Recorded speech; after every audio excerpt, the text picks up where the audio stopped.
Hello students, I am Dr. S.K. Singh and in today's class we are going to discuss about the next part of our energy requirement series calorimetry. हम लोग जानते हैं कि हमारी body में लगातार biochemical reactions होती रहती हैं, अ सीरीज ऑफ थर्मल, और इसके कारण क्या होता है, एक थर्मल इफेक्ट अराइज होता है and these thermal effect have some relevance with changes between the reactants. तो अगर हम लोग इस थर्मल इफेक्ट को मेजर कर सकें, so we can say that about the chemical, biochemical and biological process, और इसी प्रोसेस को हम लोग बोलते हैं कैलोरीमेट्री। तो आज हम इसके बारे में डिस्कस करेंगे। Before we discuss about the calorimetry, let's let's have a quick recap of previous class. हम लोगों ने देखा कि we obtain our energy from food and drink. We consume particularly carbohydrates, protein and fats. हम लोगों को ये बायोमॉलिक्यूल्स हमारे फूड से मिलते हैं, कार्बोहाइड्रेट भी, प्रोटीन भी और फैट भी। और ये क्या करते हैं, under goes into the metabolic reactions, जिसमें प्रोडक्शन होता है किसका, ATP. ATP is the energy rich molecule, जिसे हम लोग बोलते हैं एडिनोसिन ट्राइफॉस्फेट। और ये एनर्जी कंज्यूम किस में होती है, to keep our body alive, heart beating, breathing, maintaining basal metabolic rate, जो बेसिक फंक्शन है बॉडी के उसको मेंटेन करने में, activity, growth, repair, reproduction. These are the basic major function of our energy expenditure. So as you can see in this animation also, यहाँ पे आप देख रहे हो कि ये फूड लेने के बाद हमारी बॉडी को एनर्जी मिलती है और ये एनर्जी पूरे बॉडी में हमारे ट्रांसफॉर्म होती है। तो क्या हो रहा है, chemical energy converts into the energy for growth, warm and movement. और ये प्रोसेस लगातार हमारी बॉडी में होता रहता है।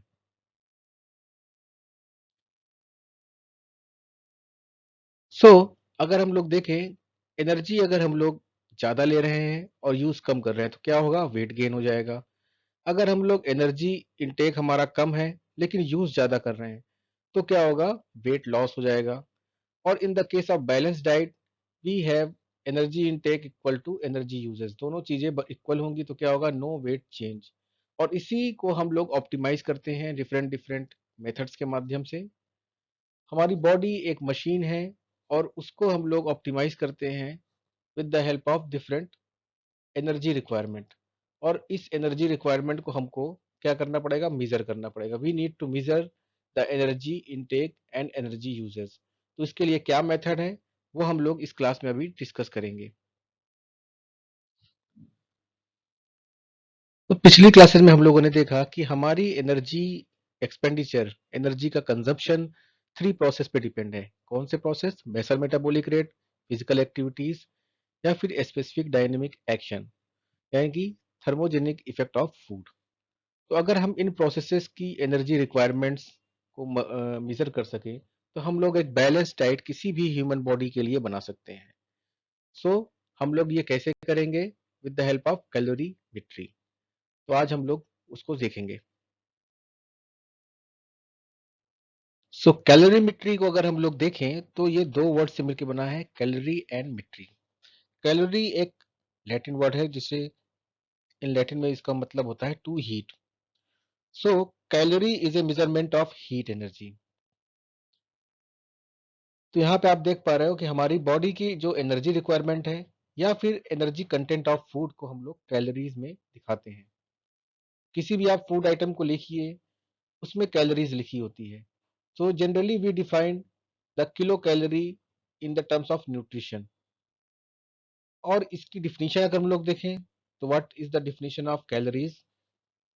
कैलोरीज की डिफिनीशन अगर हम लोग देखें तो it's an amount of heat, यहाँ पे आप देख पा रहे हो ये एक कैलोरी है, और required to raise the temperature of 1 kg of water. यहाँ पे 1 kg ऑफ वाटर है और इसका टेम्परेचर कितना बढ़ाना है हमको, 1 डिग्री सेंटीग्रेड।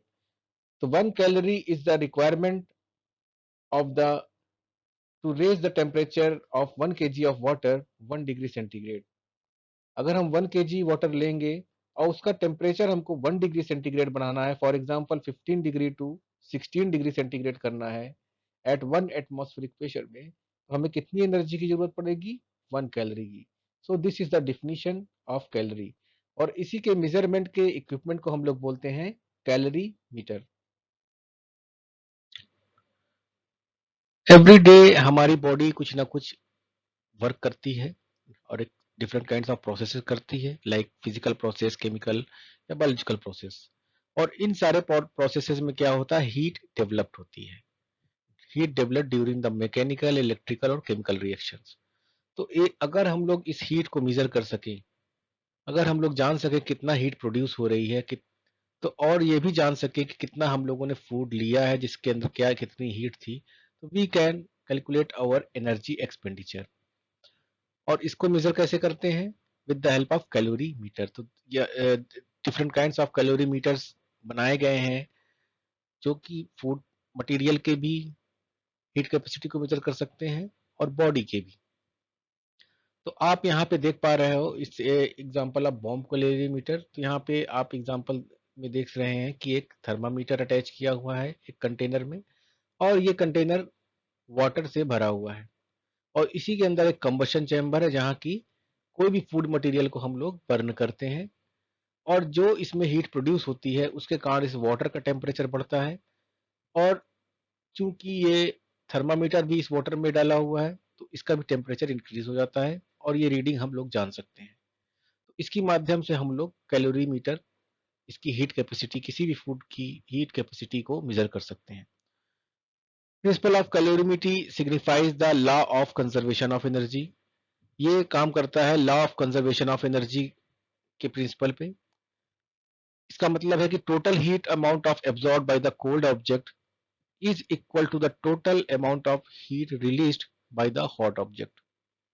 आने वाली क्लासेस में हम लोग डिफरेंट काइंड्स ऑफ कैलोरीमीटर्स के बारे में देखेंगे। अगर हम लोग देखें बायोलॉजिकल सेंस में कैलोरीमीटर को टू टाइप्स ऑफ कैलोरीमीटर में डिवाइड किया गया है, direct calorimeter and indirect calorimeter. Direct calorimetry में क्या होता है?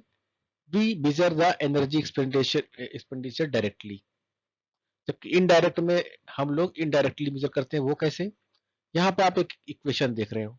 हम लोग अपने डेली लाइफ में फूड लेते हैं, जो वो फूड हमारे में डाइजेस्ट होता है और अपने कंपोनेंट्स में ब्रेक डाउन हो जाता है। और ये कंपोनेंट्स का होता है, क्या होता है? रिस्पिरेशन की मदद के प्रोसेस में क्या होता है? ऑक्सीजन के साथ कंबशन होता है, और ये सबस्ट्रेट फर्दर ब्रेक डाउन हो जाता है, और इस प्रोसेस में निकलती है heat, carbon dioxide and water. ये heat, most of the heat क्या होता है? एटीपी के फॉर्म में प्रोड्यूस हो जाती है, एटीपी के फॉर्म में कलेक्ट कर ली जाती है बॉडी में, जबकि कुछ पार्ट जो है वेस्ट होता है in the form of heat. तो डायरेक्ट कैलोरीमेट्री में हम इसी हीट को मेजर करते हैं, जबकि इनडायरेक्ट कैलोरीमेट्री में हम लोग यहाँ पे देख पा रहे हैं ऑक्सीजन एंड कार्बन डाइऑक्साइड को मेजर किया जाता है। तो for the indirect calorimetry we measure the heat output from the amount of O2 consume, कितना ऑक्सीजन पर्सन ने कंज्यूम किया है और उसके कारण कितना CO2 इवॉल्व हुआ है। और ये भी दो टाइप्स के हैं, further close circuit and open circuit. इसके अलावा हम लोग एक और इनडायरेक्ट कैलोरीमेट्री के मेथड पे हार्ट रेट की भी रिकॉर्डिंग कर सकते हैं। तो आने वाली क्लासेस में हम लोग इसके बारे में जानेंगे। So on the basis of this point we can say that calorimeter एक बहुत इंपॉर्टेंट बायोथर्मोकेमिकल मेथड है जो कि हमारी बॉडी के एनर्जी एक्सपेंडिचर को मेजर कर सकता है। तो कैलोरीमीटर को हम लोगों ने देखा कि दो भागों में डिवाइड किया गया है, इनडायरेक्ट और डायरेक्ट। इनडायरेक्ट में कार्बन एंड नाइट्रोजन बैलेंस के थ्रू भी हम लोग मेजर कर सकते हैं, जो हम लोग आने वाली क्लासेस में देखेंगे। ऑक्सीजन कंजप्शन, कितना बॉडी ऑक्सीजन कंज्यूम कर रही है उसके बेसिस पे। और इसमें भी दो टाइप के मेथड बताए गए हैं, open circuit and close circuit. इसके अलावा कुछ टर्मिनोलॉजीज जो कि इंपॉर्टेंट है, VO2 मतलब volume of oxygen consumption, VCO2 मतलब volume of carbon dioxide production, respiratory quotient RQ। These are the some of the important terminologies। RER respiratory exchange ratio, जो कि हमें मिलता है कैसे? VCO2 divided by VO2। ठीक है, इन सारे के बारे में हम लोग आने वाली क्लासेस में भी जानेंगे।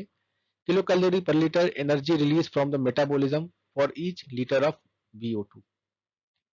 Bomb calorimeter. It's an instrument which used to combust food and measure the VO2, VCO2 and heat release. Respirometer. It is also an instrument which can quantify the body's VO2 and VCO2. तो इस terminologies को हम लोग याद रखें क्योंकि आने वाली क्लासेस में हम लोग इसको काफी ज्यादा यूज करेंगे. Thank you. अगर आपको ये वीडियो पसंद आए तो जल्दी से लाइक कीजिए, सब्सक्राइब कीजिए और बेल आइकन दबाना मत भूलिएगा.